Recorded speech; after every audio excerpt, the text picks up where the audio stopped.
முன்னாள் பாராளுமன்ற உறுப்பினர் சிவசக்தி ஆனந்தன் தலைமையில் நடைபெற்ற இந்த கலந்துரையாடல் வவுனியா மாநகர சபை மண்டபத்தில் நடைபெற்றது.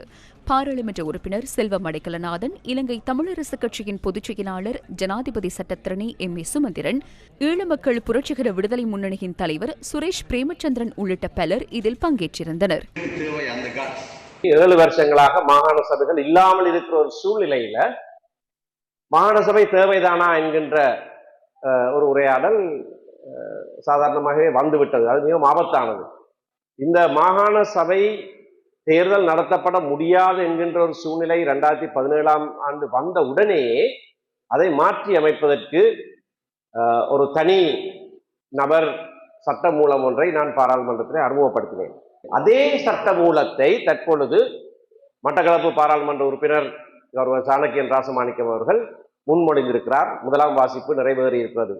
முதலாம் வாசிப்புக்கு எடுக்கப்பட்ட போது சபை முதல்வர் பிமல் ரத்நாயக்க எழுப்பி கேள்வி ஒன்று கேட்டிருக்கிறார். இது சுமந்திரன் கொண்டு வந்த சட்ட மூலமானு கேட்டிருக்கிறார். திரு ராசமாணிக்கம் அதே சட்ட மூலத்தை அப்படியே நான் சமர்ப்பித்திருக்கிறேன் சொன்னபோது, அப்படியானால் எங்களுக்கு இதிலே ஆட்சேபனை இல்லை என்று சொல்லியிருக்கிறார். அது பதிவிலே இருக்கிறது. ஆனால் அவர்கள் அதனை ஏற்றுக்கொண்டு அந்த திருத்தத்தை செய்து தேர்தலை நடத்துவதை தாமதப்படுத்துகிறார்கள்.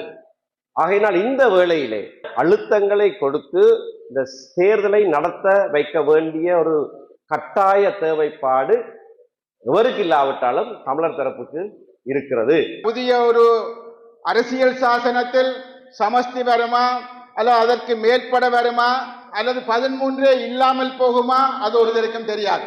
ஆனா அவ்வாறான ஒரு சூழ்நிலையில் புதிய அரசியல் சாசனத்தில் சமஸ்தி வரும் என்ற ஒரு கற்பனை கோட்டையை கட்டிக்கொண்டு 13ஆவதையே நாங்கள் மறந்து போய் இருப்பது என்பதனூடாக எங்களது மக்களினுடைய கையில் அதிகாரம் பெற முடியாது.